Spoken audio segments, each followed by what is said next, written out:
என்னதான் இருந்தாலும் சமைக்கும்போது அந்த கடாயிலேருந்து எடுத்து சாப்பிட்ற டேஸ்ட்டே தனி இல்லை. வாங்க வேர்ல்டு ஈஸியஸ்ட்டான ப்ரான் ரெசிபி சொல்லித்தரேன்.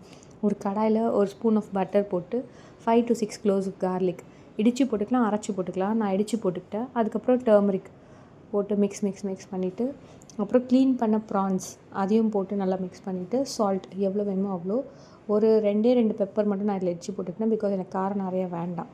இது எல்லாத்தையும் மிக்ஸ் பண்ணிவிட்டு வாட்டர் ஊற்றக்கூடாது, ஊற்றாமல் க்ளோஸ் பண்ணி வச்சுருங்க. கரெக்டாக 7 minutesக்கு அப்புறம் இப்படி எடுத்து பார்த்தா நம்ம தண்ணியே ஊற்றலை, பட் இவ்வளோ தண்ணி வந்திருக்கு. இந்த வாட்டரில் நல்லா இமர்ஸ் ஆகிற மாதிரி எல்லா ப்ரான்ஸையும் மிக்ஸ் பண்ணிவிட்டு ஜஸ்ட் இன்னொரு 1 or 2 minutes வெயிட் பண்ணால் நல்லா வற்றி வந்துடும். இப்போ செக் பண்ணிக்கோங்க உங்கள் ப்ரான்ஸ் ரெடி ஆகிடுச்சான்னு பிரேக் பண்ணி பார்த்து. சாஃப்டாக குக் ஆகிருக்கும். அதிக நேரம் குக் பண்ணால் ரப்பர் ஆகிடும். ஸோ இதுவே ரெடி ஆகிடுச்சு. அப்புறம் ஒரு பீஸ் எடுத்து அப்படியே வாயில் போட்டிங்கன்னா செம்ம டேஸ்ட்டாக இருக்கும். மறுபடியும் இன்னொரு பீஸ் எடுத்து வாயில் போட தோணும். அப்படி சாப்பிட்டுட்டு இருந்தீங்கன்னா கடாய் காலி ஆகிடும். ஸோ ஆஃப் பண்ணிட்டு லிட்டை க்ளோஸ் பண்ணிட்டு ட்ரை பண்ணிட்டு எப்படி இருந்ததுன்னு சொல்லுங்கள்.